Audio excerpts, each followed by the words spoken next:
Candidat au bac, bonsoir. La séance d'aujourd'hui porte sur l'essai, une partie très importante de l'épreuve de français en bac, sur 10 points.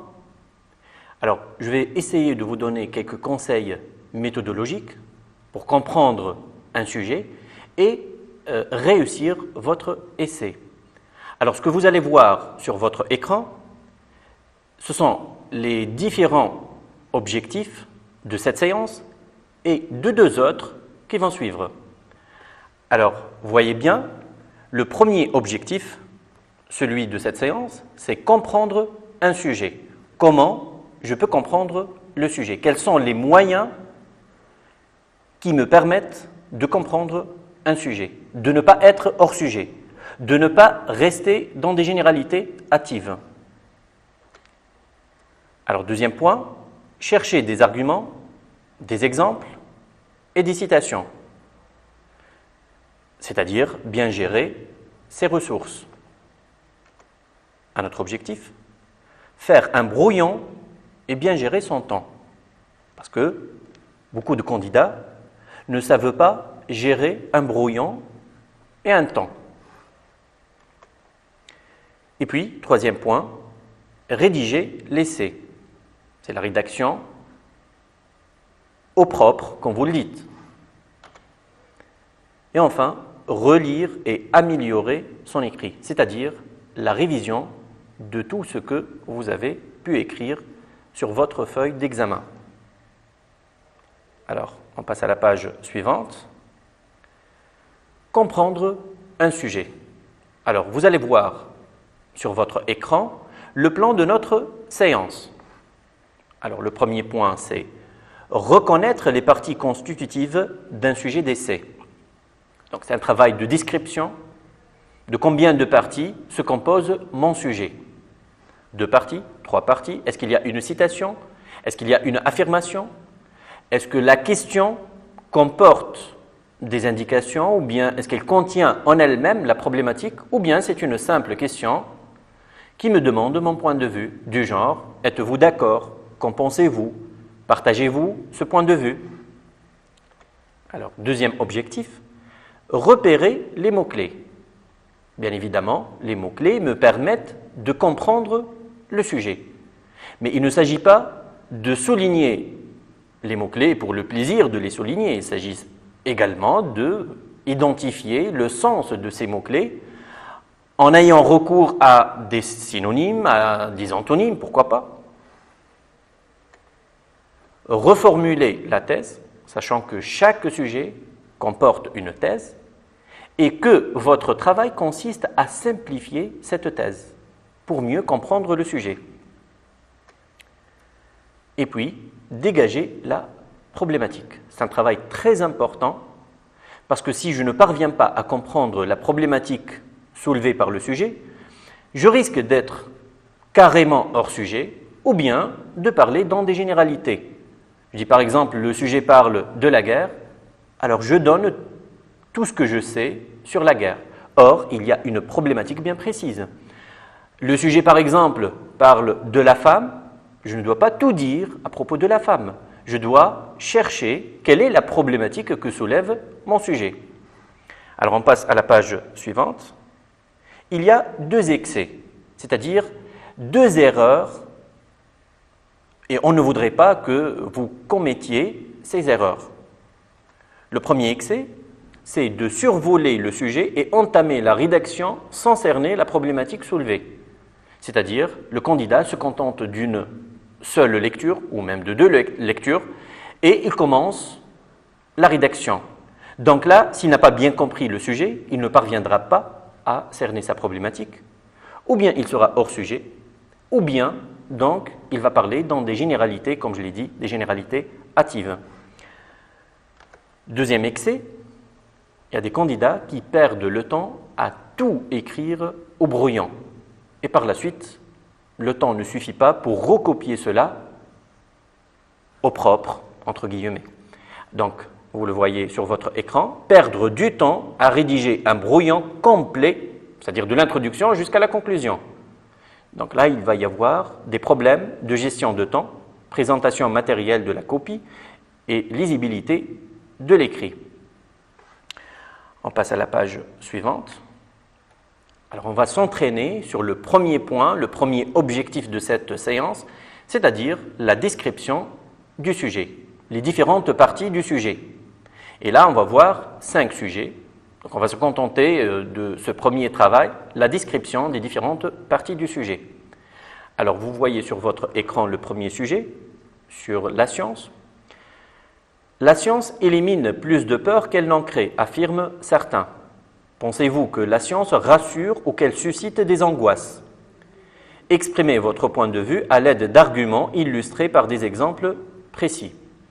Alors, à regarder le sujet comme ça, je me demande de combien de parties se compose-t-il? Est-ce qu'il y a 2 parties? Est-ce qu'il y a une citation? Est-ce qu'il y a une affirmation?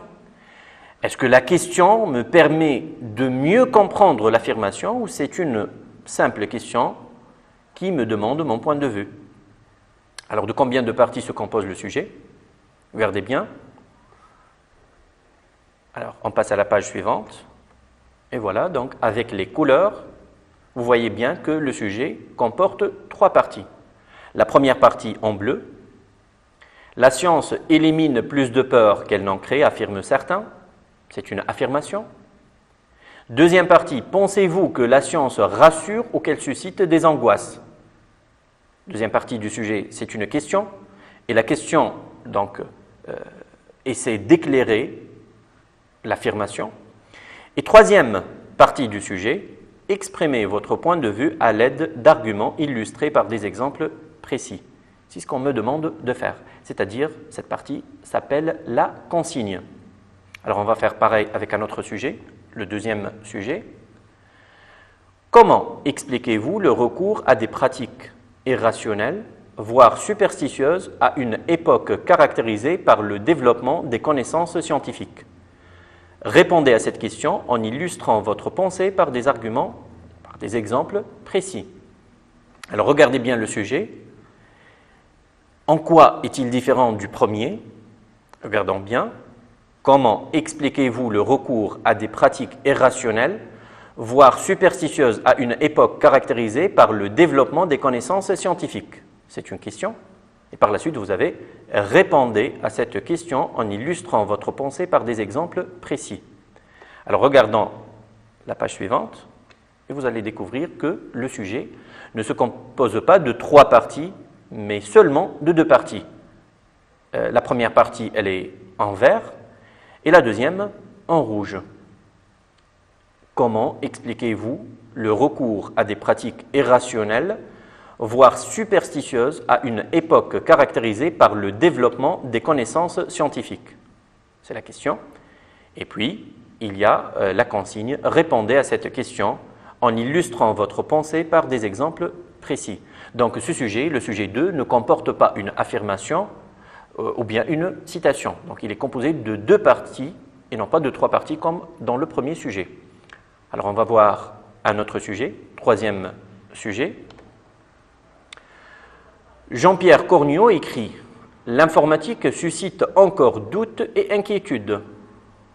À votre avis, est-il encore raisonnable d'avoir peur de l'informatique ?» Vous répondrez à cette question de manière argumentée en illustrant votre pensée par des exemples précis.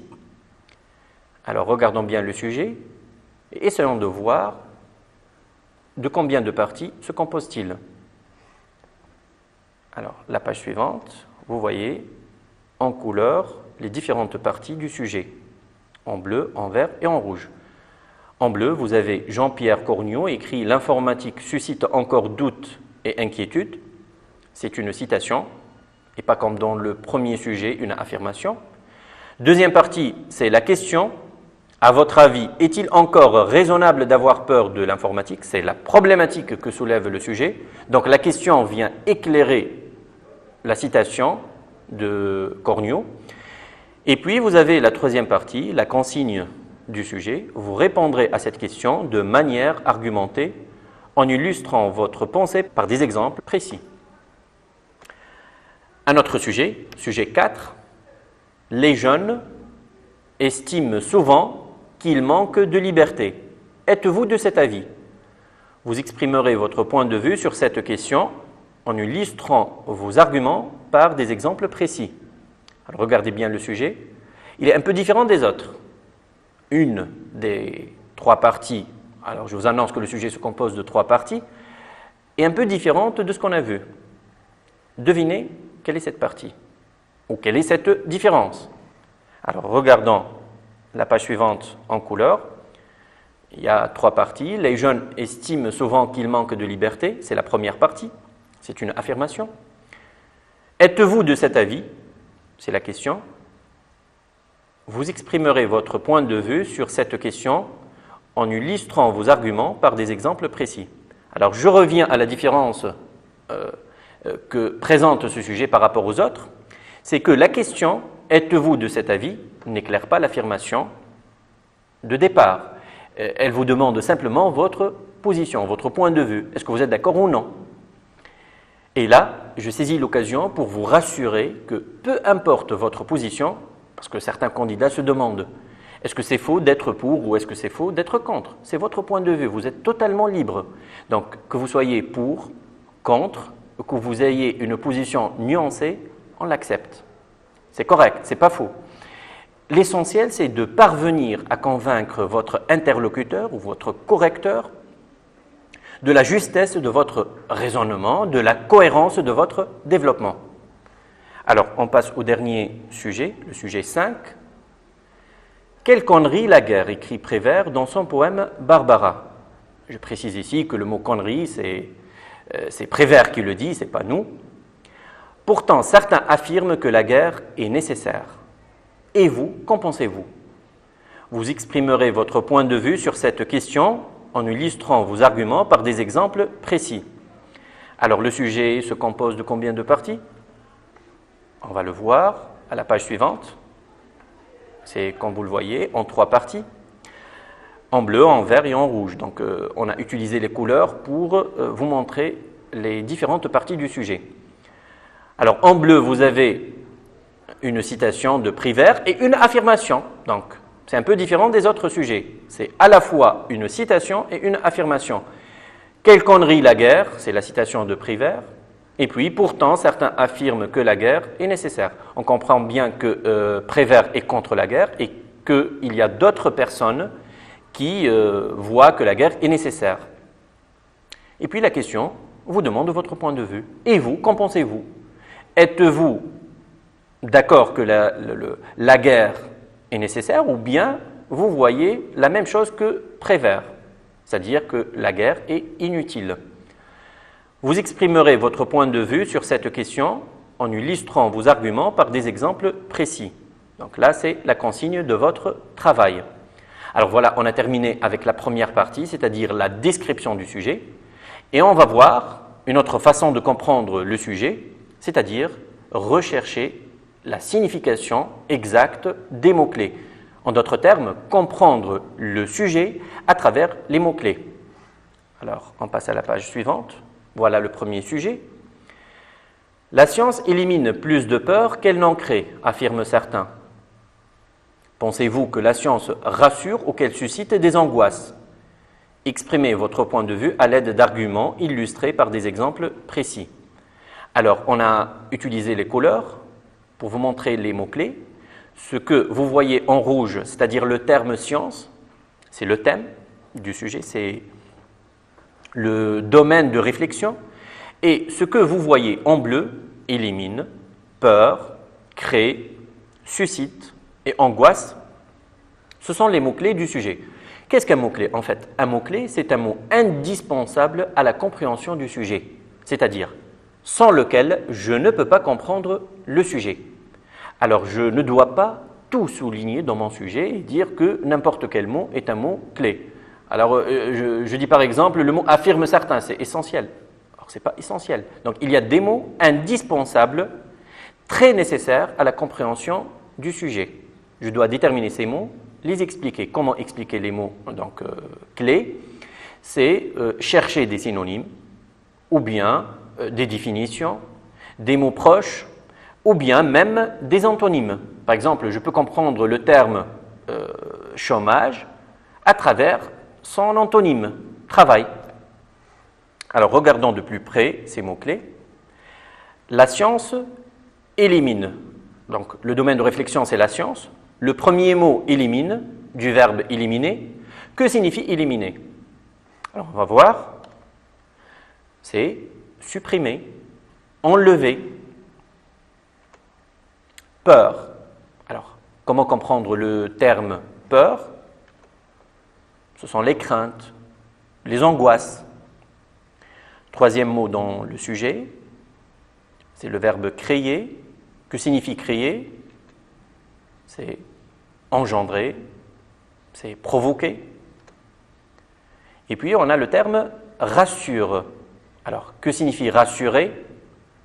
C'est réconforter, sécuriser, tranquilliser.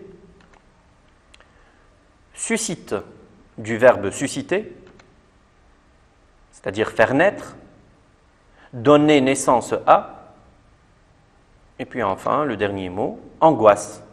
Alors, angoisse, c'est-à-dire les peurs et les craintes. Donc, l'explication des mots-clés me facilite la compréhension du sujet. Par exemple, je n'ai pas compris ce que veut dire rassurer. Alors, le terme réconforte ou bien sécurise ou bien tranquillise me permet de comprendre la signification de ce mot. Alors, on passe à la page suivante. La science élimine plus de peur qu'elle n'en crée, affirment certains. Pensez-vous que la science rassure ou qu'elle suscite des angoisses? Alors, vous voyez en bas de votre écran deux flèches, c'est-à-dire qu'il y a des mots, donc, enfin, il y a une correspondance entre des mots utilisés dans ce sujet.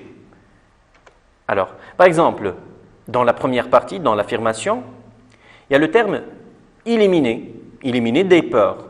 Alors, on voit bien que dans la question, il y a un mot qui est proche, une correspondance avec éliminer des peurs. C'est le terme rassurer. Alors, essayez de chercher quels sont les deux autres termes qui se ressemblent ou qui se rejoignent. Bien évidemment, c'est créer des peurs, des angoisses. Dans la deuxième partie, c'est le terme susciter. Alors, on passe à la page suivante, c'est-à-dire le sujet 2. On va procéder de la même façon et chercher les mots-clés de ce sujet. Comment expliquez-vous le recours à des pratiques irrationnelles, voire superstitieuses, à une époque caractérisée par le développement des connaissances scientifiques? Répondez à cette question en illustrant votre pensée par des exemples précis. Je vous répète le sujet un peu lentement. Comment expliquez-vous le recours à des pratiques irrationnelles, voire superstitieuses, à une époque caractérisée par le développement des connaissances scientifiques? Répondez à la question en illustrant votre pensée par des exemples précis. Alors, ce que vous voyez en couleur, ce sont les mots indispensables à la compréhension du sujet. Il y a pratique irrationnelle ou superstitieuse et il y a développement. Développement de quoi? Des connaissances scientifiques. C'est pourquoi on a mis donc le terme ou les termes connaissances scientifiques en rouge. C'est le domaine de réflexion, c'est un mot indispensable dans le sujet. Alors, quelle est la signification de ces mots? Vous voyez sur votre écran le recours à, du verbe recourir à, c'est-à-dire faire appel à, se réfugier dans, pratique irrationnelle. Que signifie pratique irrationnelle? C'est ce que la raison n'admet pas, c'est-à-dire ce qui est non scientifique. Superstitieuse, ce sont des pratiques superstitieuses et logiques. Et développement des connaissances scientifiques. C'est l'essor de la science, le progrès scientifique ou le progrès que connaît la science dans le monde moderne. Alors, on passe à un autre sujet. L'être humain ne saurait se passer du passé, écrit Céran. L'attachement au passé pour un individu comme pour une société s'oppose-t-il au progrès et à la modernité? Développez votre opinion dans un texte argumenté. Alors vous voyez bien, donc maintenant vous êtes capable de déterminer les différentes parties d'un sujet. Vous voyez bien que le sujet comporte 3 parties. Une citation, une question Ici, elle vient éclairer donc la citation. Et puis enfin, une consigne. Alors on va à la page suivante et vous voyez en bleu les mots-clés du sujet. En fait, c'est écrit sujet 6, mais c'est un simple repère pour moi. L'être humain ne saurait se passer du passé. Alors dans la citation, les mots-clés c'est ne saurait se passer du passé. Et dans la question, vous avez l'attachement au passé. S'oppose-t-il? Et vous avez progrès et modernité. Alors voilà les mots-clés, vous les voyez en couleurs différentes et on va essayer de les expliquer de plus près. Alors, que signifie ne saurait? C'est le verbe savoir, c'est-à-dire ne peut pas. Vous voyez donc l'explication du terme sur votre écran. Ne saurait, c'est ne peut pas. Et puis, se passer du passé, c'est-à-dire, c'est le terme se passer. Que signifie se passer? Le passé, donc vous connaissez. C'est rejeter, c'est ignorer, c'est ne pas accorder d'importance à. Le mot suivant, c'est l'attachement au passé. Attachement, c'est-à-dire fidélité au passé. Et puis, progrès et modernité. C'est la référence au monde moderne. Quand on dit le monde moderne, bien évidemment, on veut dire le présent et l'avenir. Parce que le progrès, c'est maintenant et c'est dans l'avenir aussi. Alors on passe à un autre travail. Voilà, donc on a terminé avec la première étape, le premier objectif de cette séance, c'est la description d'un sujet, les différentes parties d'un sujet. Et on a vu qu'on peut comprendre le sujet aussi à travers la recherche des mots-clés et l'explication, bien évidemment, de ces mots-clés.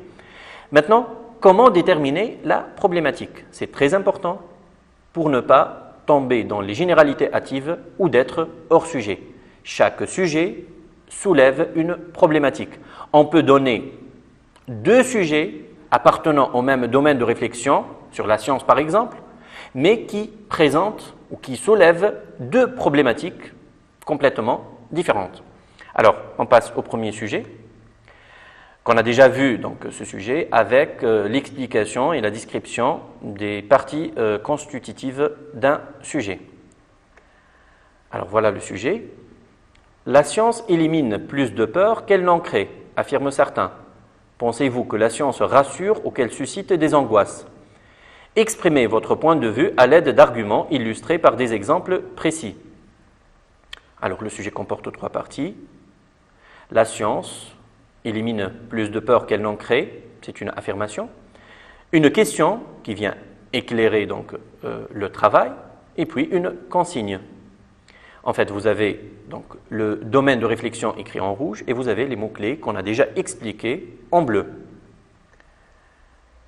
Alors, comment expliquez-vous, sujet 2, vous le voyez sur votre écran, comment expliquez-vous le recours à des pratiques irrationnelles, voire superstitieuses, à une époque caractérisée par le développement des connaissances scientifiques? Quelle est la problématique de ce sujet? Alors, essayez de déterminer vous-même cette problématique, puisque vous avez les mots-clés, puisqu'on a expliqué les mots-clés et puisque vous avez donc le domaine de réflexion. Ça pourrait être celle-là. La science n'a pas empêché le recours à des pratiques non fondées, illogiques. Pourquoi? Une autre manière aussi de poser la problématique, c'est toujours la même, mais dite d'une façon différente. La science n'est pas parvenue à vaincre les superstitions et le recours au surnaturel. Et puis, une autre possibilité. Qu'est-ce qui explique que des pratiques irrationnelles ou illogiques persistent encore malgré la grande avancée de la science?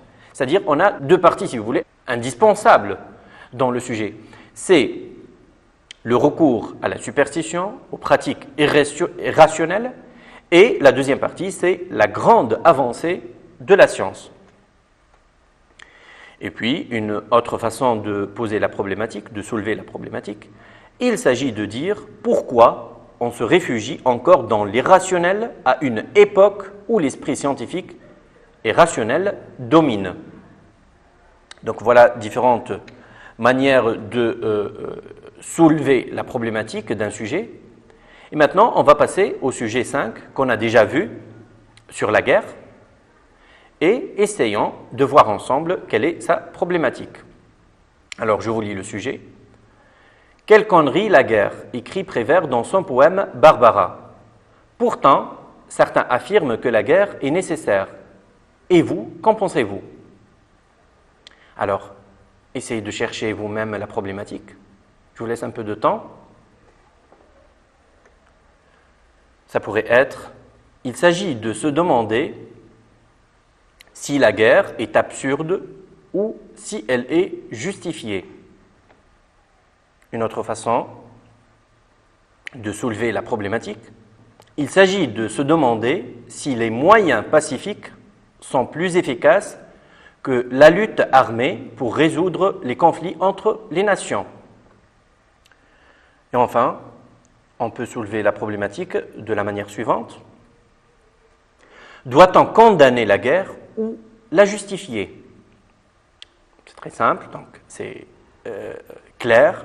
Est-ce que la guerre est un bon choix ou un mauvais choix? Est-ce qu'on peut la justifier ou bien la condamner? Alors, on passe à la page suivante.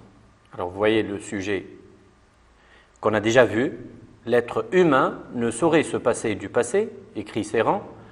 L'attachement au passé, pour un individu comme pour une société, s'oppose-t-il au progrès et à la modernité? Alors, vous voyez en bleu les mots-clés qui ont été déjà expliqués. Et maintenant, il s'agit de déterminer la problématique du sujet. Alors, qu'est-ce que ça pourrait être? Il s'agit de montrer si l'attachement de l'homme et de la société au passé est en opposition avec la modernité. Je répète, il s'agit de montrer si l'attachement de l'homme et de la société au passé est en opposition avec la modernité. C'est-à-dire, passé et modernité, est-ce que c'est opposé? Une autre possibilité de soulever la problématique, vous la voyez sur votre écran, s'attacher au passé signifie-t-il tourner le dos au progrès et à la modernité? Je répète, s'attacher au passé signifie-t-il tourner le dos au progrès et à la modernité? On va voir également une autre façon de poser une problématique pour le même sujet toujours. Ne peut-on pas rester lié au passé tout en étant favorable au progrès et à la modernité? Alors, une dernière façon de de présenter la problématique. L'attachement au passé est-il un frein au progrès et à la modernité? Et puis on passe à une autre page.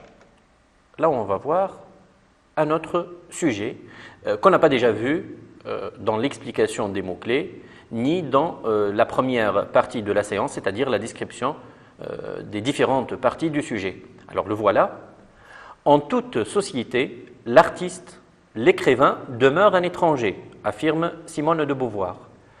Pensez-vous que l'œuvre des artistes est sans effet sur la société? Rédigez à ce propos un texte argumenté dans lequel vous développerez votre point de vue. Alors, comme vous le voyez, le sujet comporte 3 parties, une affirmation, une question et une consigne. Une affirmation, bien entendu, de Simone de Beauvoir, c'est-à-dire sous forme de citation. Et ce que vous voyez en bleu, étranger, œuvre et sans effet, ce sont les mots-clés de ce sujet. Alors, on va voir quelle signification y a-t-il pour chaque mot. Étranger, qu'est-ce qu'un étranger? Ici, dans le sujet, c'est marginal, qui n'est pas intégré dans la société où il vit. Bon, je précise ici que intégré, c'est-à-dire, ça peut être dû à l'artiste ou à l'écrivain lui-même, qui refuse de s'intégrer dans la société, ou bien ça peut être dû à la société qui refuse l'intégration de l'artiste et de l'écrivain. Alors, deuxième mot, l'œuvre. C'est quoi l'œuvre? C'est la production artistique ou littéraire. C'est le fruit du travail de l'artiste. Ça peut être un livre, ça peut être un film, ça peut être une sculpture, ça peut être un tableau de peinture. Et puis, le dernier mot, sans effet, c'est-à-dire sans impact, sans aucune répercussion. Alors on passe à la page suivante, là où vous allez voir la problématique en couleur bleue. En fait, pensez-vous que l'œuvre des artistes est sans effet sur la société? C'est la deuxième partie du sujet. Si on décrit le sujet, on voit bien que c'est la deuxième partie, c'est la question. Mais cette question sert à éclairer, à simplifier la citation de Simone de Beauvoir. Alors la problématique, pensez-vous que l'œuvre des artistes est sans effet sur la société? Alors, une autre étape très importante dans notre séance d'aujourd'hui, c'est comment construire un plan. Alors, on va travailler sur le même sujet qu'on a déjà vu, le sujet sur la science. La science élimine plus de peur qu'elle n'en crée, affirment certains. Pensez-vous que la science rassure ou qu'elle suscite des angoisses? Exprimez votre point de vue à l'aide d'arguments illustrés par des exemples précis. C'est un sujet déjà vu, donc lors de la première étape, la description des différentes parties du sujet et la recherche des mots-clés. Alors on passe à la page suivante. Qu'est-ce qu'un plan? Le plan comporte donc 3 parties indispensables dans votre essai. La première partie, c'est l'introduction, la deuxième partie, c'est le développement et la dernière partie, c'est la conclusion, pour que le travail soit cohérent. Alors, voyons ensemble. Donc, la première étape, c'est l'introduction. Développement en 2 parties, mais en 2 parties, c'est ce sujet qui nécessite 2 parties. C'est-à-dire, première étape du sujet, la science rassure, et deuxième partie du sujet, la science fait peur. Et enfin, bien évidemment, la conclusion. Alors, par la suite, je suis amené à chercher des idées pour convaincre mon interlocuteur. Et là, je vous conseille de varier les domaines de votre recherche. C'est-à-dire, je ne dois pas rester dans un seul domaine. Je dois puiser dans différents domaines, des arguments variés. Sinon, je risque de courir sur place. Alors, la première partie du sujet, la science élimine des peurs ou rassure. Donc, on voit la première idée. La science a muni l'homme d'outils puissants pour découvrir et comprendre l'univers entier. Les exemples, vous avez l'exemple des satellites, des télescopes, des ordinateurs, des sondes, des radars, des balises. Et puis, la science a aussi amélioré la qualité de la vie de l'homme. On peut se référer ici au domaine de la médecine, les scanners, l'IRM, les vaccins, ce qui a permis donc une augmentation de l'espérance de vie. Un autre domaine, le domaine de transport, les bateaux, les avions, les voitures, très confortables, très puissantes, très rapides, le TGV. Et puis on peut également parler du confort. Donc la science rassure l'homme avec ces différents domaines. Le confort électroménager qui facilite les tâches ménagères, la climatisation, le chauffage. Donc tous ces moyens, tous ces exemples-là permettent de prouver que la science rassure l'homme, qu'elle ne suscite pas sa peur ou ses craintes. Et puis deuxième partie du sujet, c'est-à-dire que la science peut faire peur à l'homme. Alors, on va voir comment. La science fait naître des inquiétudes. Ici, on peut parler du perfectionnement des instruments de destruction et de domination. Destruction de la vie humaine même, à travers les armes chimiques, bactériologiques. Les conséquences désastreuses, ici c'est un mot important donc pour montrer que ça fait peur, les désastres que peut causer la science, le progrès scientifique. Donc je répète, les conséquences désastreuses de la surexploitation des ressources naturelles sur l'environnement. Donc il y a un impact de cette exploitation massive de la nature sur l'environnement. Et là, on peut donner l'exemple du réchauffement de la planète. C'est un mot que vous connaissez maintenant. Et on entend parler dans les radios, à la télé, du réchauffement de la planète. Détérioration de la couche d'ozone. Et vous avez donc dans les manuels scolaires des textes qui parlent de cette détérioration de la couche d'ozone. Disparition de beaucoup d'espèces végétales et animales. Et puis, il y a les risques des manipulations génétiques, les OGM, le clonage. C'est vrai que c'est une découverte très importante, le clonage, mais aussi ça pose beaucoup de risques. Alors, on passe à la page suivante. Là où on voit 10 citations utiles. Donc, pour appuyer votre argumentation, vous pouvez recourir à des phrases d'auteurs. Vous allez dire, où est-ce qu'on peut trouver ces citations? C'est très simple.